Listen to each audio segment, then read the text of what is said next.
Medan listrik itu dapat digambarkan dengan garis-garis gaya listrik. Nah, garis-garis gaya listrik itu sifatnya keluar dari muatan positif. Berarti kalau kita punya muatan positif, berarti arah medan listrik di sekitar muatan positif itu arahnya keluar. Sebaliknya, masuk ke muatan negatif. Artinya, kalau kita punya muatan negatif, berarti arah medan listrik di sekitar muatan negatif itu adalah masuk menuju ke muatan tersebut.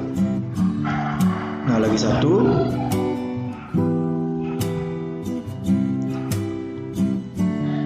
Makin rapat garis-garis gaya listrik, itu berarti medan listrik di titik itu makin kuat. Sedangkan makin renggang garis-garis gaya listrik, artinya medan listrik di titik itu makin lemah. Nah, inilah 3 sifat daripada garis-garis gaya listrik.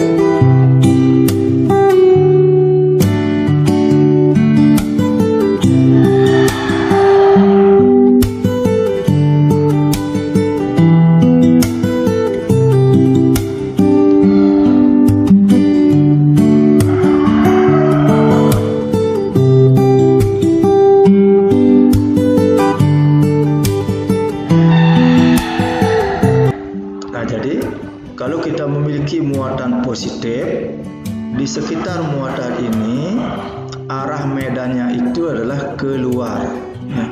Jadi keluar ke segala arah. Nah, sedangkan kalau muatan negatif,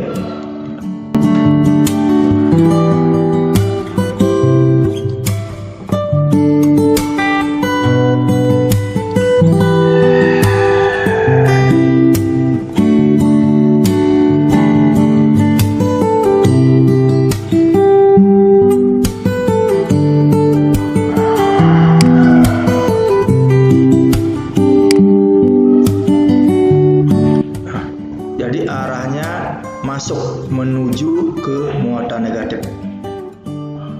Nah, bagaimana kalau dua buah muatan listrik itu saling didekatkan? Misalnya,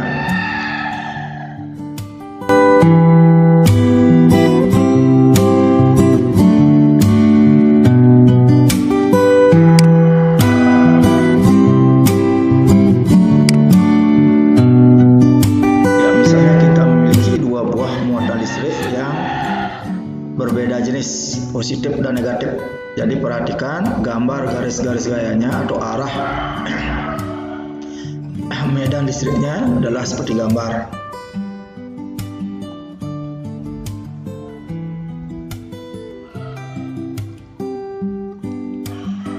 Ya, tetap keluar dari muatan positif, masuk menuju muatan negatif. Keluar, masuk, ya, keluar, masuk.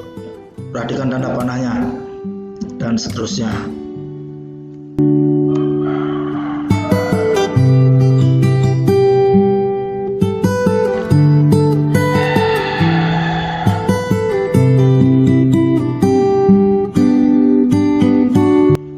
Nah, bagaimana kalau kedua muatan itu jenisnya sama? Perhatikan garis-garis gayanya.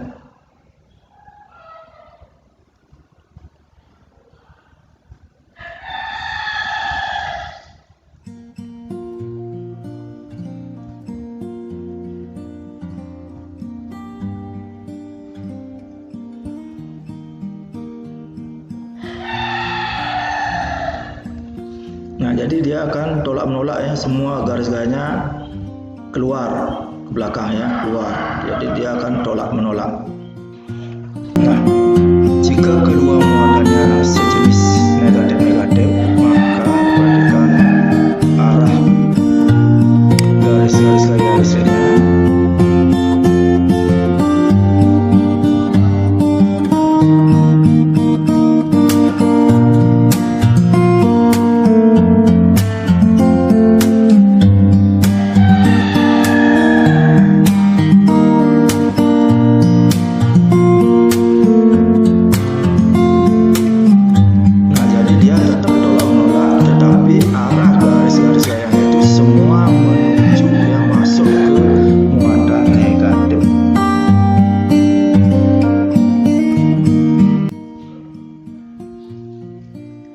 Contoh soal nomor 1.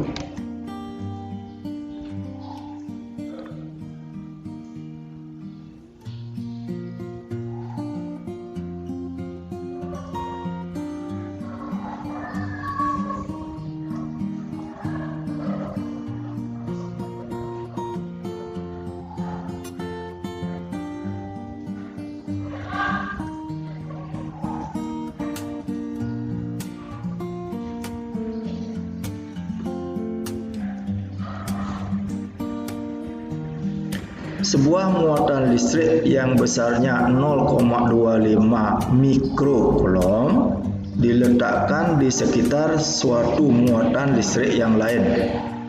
Ternyata timbul gaya tolak-menolak sebesar 4 Newton.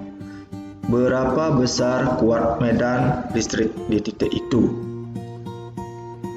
Nah, ini sebuah muatan yang sangat kecil, berarti ini adalah muatan uji, ya, diletakkan di sekitar muatan listrik yang lain. Ini muatan sumber, muatan lain ini adalah muatan sumber. Nah, ini gaya Coulomb F, ya, kita kerjakan soalnya. Nah, dari soal dapat kita gambarkan posisi-posisi muatan seperti berikut. Jadi kita bisa gambarkan, jadi diketahuinya bisa dengan gambar, ya, bisa dengan gambar. Misalkan ini adalah suatu muatan sumber. Jadi kita letakkan suatu muatan uji. Nah, berapa besarnya muatan uji? Yaitu 0,5 mikrocoulomb. Ya, 0,25 mikrocoulomb. Nah, ini karena satuannya mikrocoulomb harus diubah menjadi satuan coulomb, yaitu 0,25 kali 10 pangkat min 6 coulomb. Nah, ini jarak pisahnya. Kemudian akan timbul gaya tolak-menolak yang besarnya 4 Newton, ya. Gaya tolak-menolaknya 4 Newton sama, ya. Kemudian yang ditanyakan berapa E, berapa kuat medan di titik itu. Berarti yang ditanyakan adalah berapa kuat medan pada muatan uji, pada muatan Q kecil ini. Nah, karena yang diketahui di sini adalah F dan Q kecil, maka anak-anak pilih rumus yang nomor 1.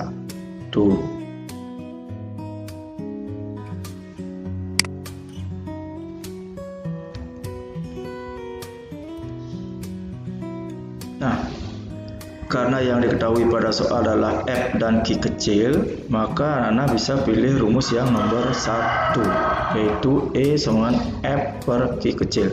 Nah, sekarang kita masukkan angka-angkanya.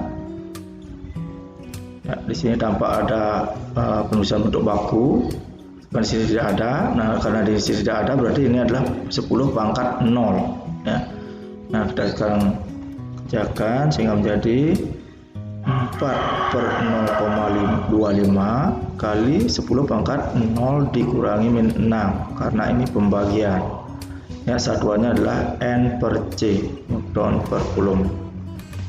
Nah, sehingga akan menjadi 16 kali 10 pangkat 6 N per C.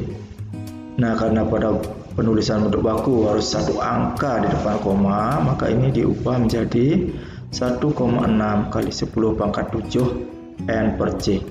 Nah, inilah besarnya kuat medan listrik yang dialami oleh muatan uji Q kecil.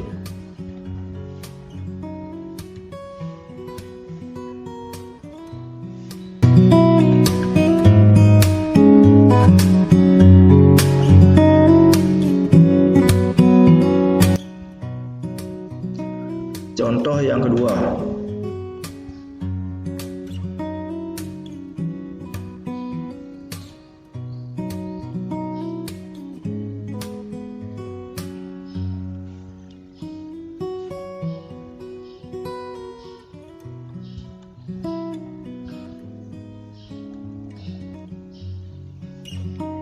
Dua buah benda X dan Y masing-masing memiliki muatan listrik sebesar 3 kali 10 pangkat min 9 coulomb dan 8 kali 10 pangkat min 11 coulomb, terletak terpisah sejauh 2 cm. Tentukan A. Gaya tolak-menolak antara X dan Y. B. Kuat medan di X. C. Kuat medan di Y. Nah, perhatikan di sini satuan dari muatan listrik ini coulomb, berarti ini tidak perlu diubah.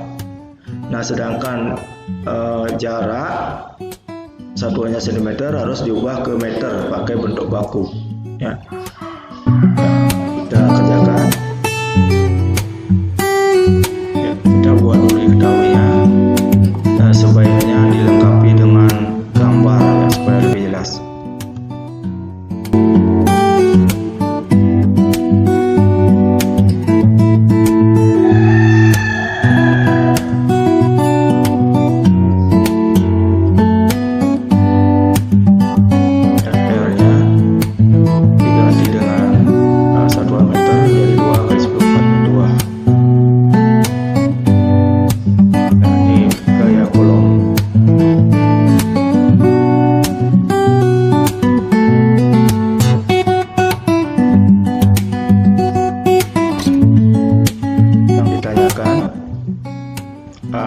Berapa besarnya gaya coulomb F? Ya. EX itu kuat medan di titik X. EY itu kuat medan di titik Y. Ya, kita kerjakan.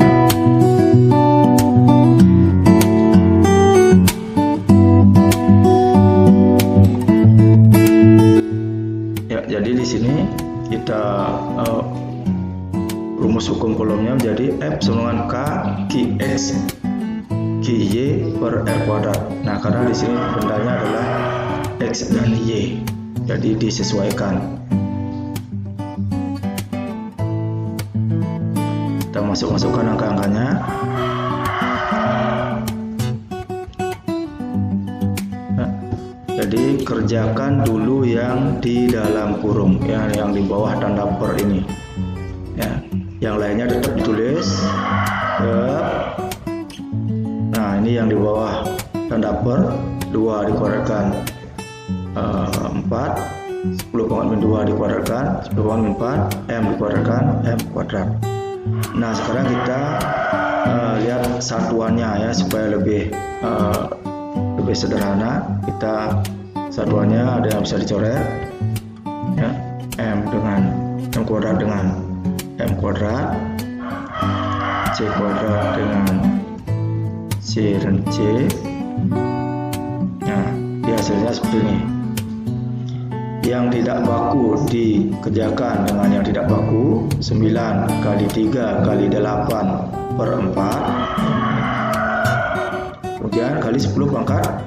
Ingat, yang perkalian pangkatnya ditambahkan, yang pembagian pangkatnya dikurangkan ya. Berarti 9 ditambah min 9 ditambah min 11 dikurangi min 4 ya, seperti ini ya. Ini ada 8 dan 4, bisa kita coret-coret ya. Nah, jadi sisanya adalah 9 kali 3 kali 2 ya, 9 kali 6 berarti 54. Ini 9 ditambah min berarti 9 dikurang 9 dikurang 11 ditambah 4. 9, ini jadi kurang 9, kurangi 11, ini tadi tambah 4.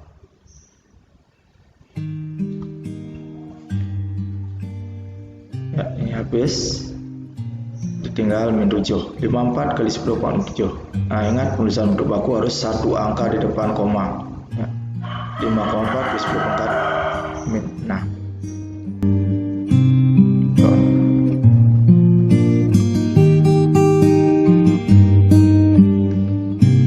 Karena F sudah diketahui, tadi sudah dicari, maka bisa kita memakai rumus yang nomor 1.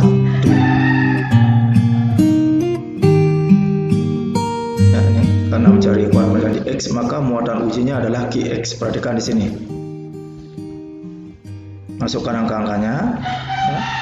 F-nya tadi sudah didapat 5,4 kali 10 kurangi 6 Newton. Sedangkan QX-nya, muatan ujinya sekarang adalah 3 kali 10 kurangi 9 C. Ingat cara mengoperasikan bentuk baku. Ya. Jadi yang tidak baku 5,4 dibagi 3/3 dikali 10 pangkat min 6 dikurangi min 9, karena ini pembagian. Ya. Satuannya adalah N/C.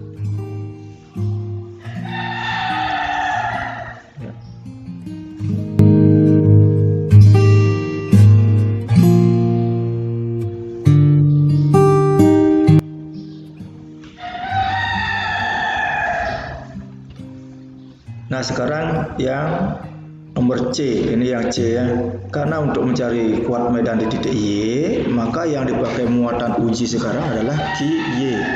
Ya, rumusnya tetap F sudah diketahui, maka dipakai rumus yang nomor 1. Ya, masukkan angka-angkanya.